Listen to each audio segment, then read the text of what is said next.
Roma, siglo III. La historia que vas a escuchar fue contada durante siglos por los primeros cristianos. Templos que se derrumban, leones que se postran, guardias que se convierten. Algunos detalles pueden ser legendarios, pero lo que descubrimos sobre por qué esta historia sobrevivió 1400 años, eso te va a sorprender. Una joven frente al emperador. Él señala la estatua de Apolo, le ordena que se prostre, que sacrifique, que niegue su fe. Ella cierra los ojos, mueve solo los labios, en silencio, y entonces un estruendo. El suelo tiembla violentamente, las grietas recorren las paredes como rayos. La estatua del dios se parte en 1000 pedazos, las columnas se desploman, el templo entero se derrumba como si fuera arena. Los sacerdotes paganos quedan sepultados bajo los escombros. Las multitudes gritan aterrorizadas, huyen en pánico. Lo imposible acaba de suceder. El emperador no comprende. Ordena que repitan: templo de Diana. Misma joven, mismo rechazo, misma oración silenciosa. Esta vez un rayo del cielo despejado lo incendia todo. 2 templos destruidos, 0 explicaciones. Y la joven permanece intacta, serena, como si el cielo la protegiera. ¿Mito o verdad? 14 siglos después, cuando descubrieron su cuerpo, Roma entera tuvo que responder a esa pregunta. Esta es la historia de Santa Martina, la mártir que Roma olvidó y que Dios resucitó del polvo del tiempo. Pero para entender esta historia necesitamos volver, no al siglo III, sino al siglo XVII, año 1634. El Papa Urbano VIII restaura las antiguas iglesias de Roma. Comienza por la iglesia del Foro Romano, excavaciones profundas, y entonces encuentran 3 tumbas, 3 mártires. Uno de ellos tiene el nombre grabado: Martina. 1400 años después de su muerte, Roma vuelve a hablar de ella. El Papa compone himnos en latín: Martinae celebri plaudite nomini, festejad el célebre nombre de Martina.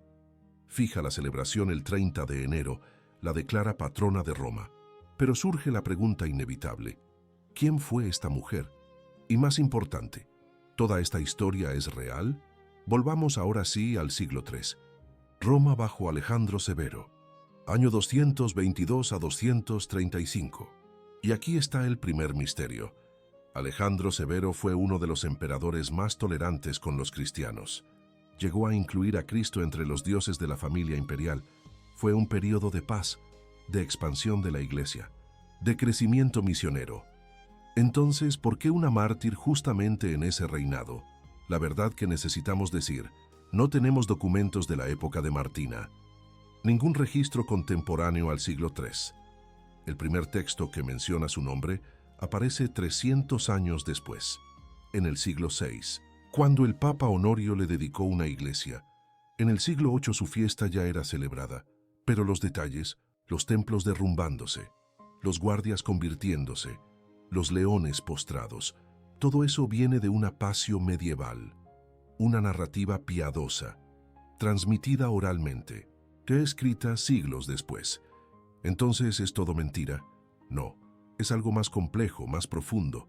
Sabemos con certeza: una mártir llamada Martina existió. Murió por su fe. Fue sepultada con honor. Los cristianos la veneraron. El Papa le dedicó una iglesia. Sus reliquias permanecieron intactas por 14 siglos. Y cuando las encontraron, Roma entera reconoció: esta mujer fue real. Pero, ¿por qué los primeros cristianos contaban esta historia, con templos derrumbándose y leones postrados? Porque vivían bajo amenaza constante. Veían a sus hermanos morir. Necesitaban esperanza. Necesitaban creer que Dios protegía a los suyos, que ningún poder imperial vencía a la fe.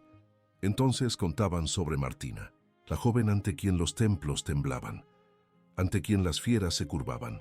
No importaba si cada detalle sucedió exactamente así, importaba la verdad mayor: Dios no abandona a quien lo ama. Y si no sabemos todos los detalles, una cosa sabemos: su fe era real, su martirio fue real, y su historia atravesó 1400 años porque tocó algo profundo en el alma humana: la certeza de que lo imposible es posible cuando Dios está presente. Entonces, ¿qué contaban los primeros cristianos sobre Martina? Una historia que comenzó con una elección imposible. Roma, inicios del siglo III. Nace en una familia noble. Su padre fue elegido cónsul 3 veces. Un hombre rico, influyente, cristiano secreto. La niña crece en medio del lujo, pero también crece en la fe.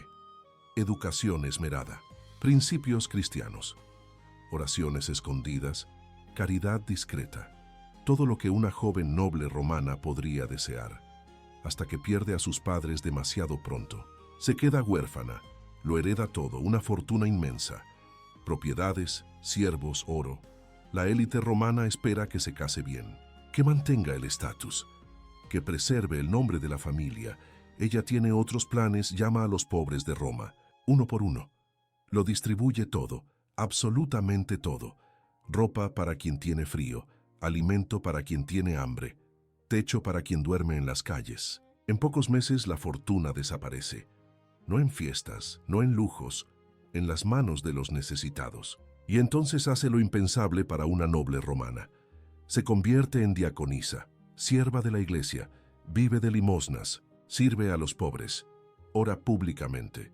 Su generosidad atrae la atención. Demasiada. Conversaciones en los mercados, rumores en la corte. Una noble que se hizo pobre. Una rica que sirve a esclavos. Algunos la admiran, otros la desprecian, pero todos conocen su nombre y conocen su fe, abierta, declarada, sin miedo. Entonces llega al tribunal del emperador Alejandro Severo. No sabemos exactamente cómo.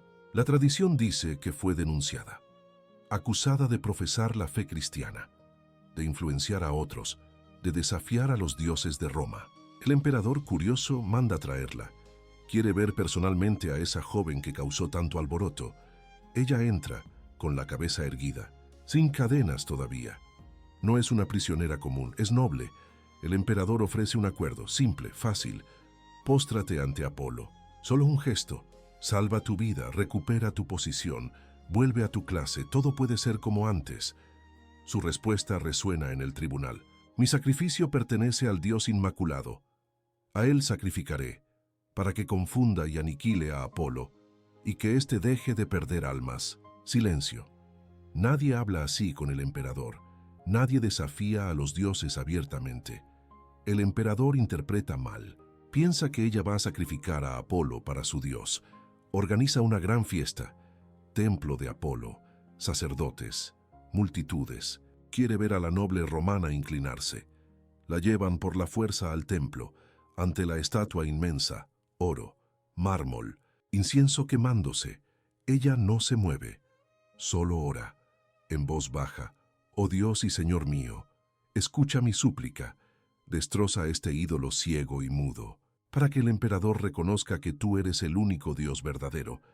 Y sucede, el suelo se estremece violentamente, la estatua oscila, se raja, cae, se hace pedazos.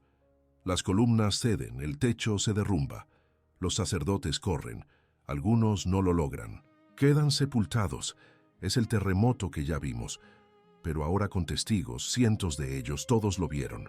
Ella oró, el templo cayó. El emperador no se convence, magia, dice. Hechicería, repitamos. Templo de Diana, más seguro, más fuerte. La llevan nuevamente. Ella repite la oración, simple, confiada. Esta vez no es un terremoto, es fuego. Un rayo del cielo despejado incendia el techo. Las llamas bajan, devoran la madera, derriten el oro, lo destruyen todo. El templo entero se vuelve cenizas. 2 templos. 0 explicaciones. La noticia corre por Roma, imposible esconderla, imposible negarla. Algo está sucediendo, algo más allá de la comprensión humana. ¿Y los guardias? Los que deberían ejecutarla, lo presenciaron todo, vieron los templos caer, escucharon sus oraciones, sintieron el poder. Algo cambia en ellos. Ya no pueden verla como una criminal, ven algo mayor. Durante la noche, en la cárcel, la tradición cuenta que vieron luz. Escucharon cánticos, como si el cielo estuviera presente. Por la mañana toman una decisión. Se convierten allí mismo. Se declaran cristianos. Se niegan a flagelarla. Prefieren morir con ella que contra ella. Y mueren. Reciben la corona del martirio por defender a Cristo, por ser testigos de lo imposible. El emperador ya no sabe si lucha contra una joven o contra el cielo.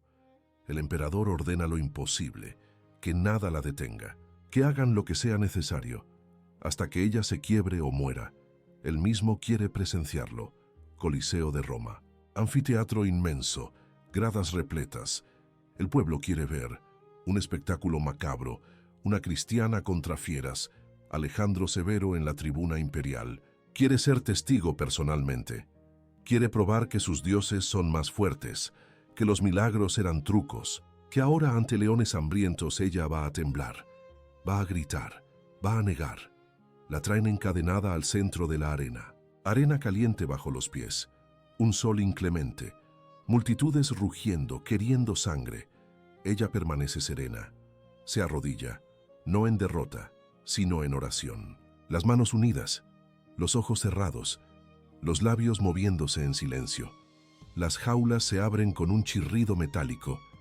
Leones liberados, hambrientos, 3 días sin comer, rugen, corren directamente hacia ella.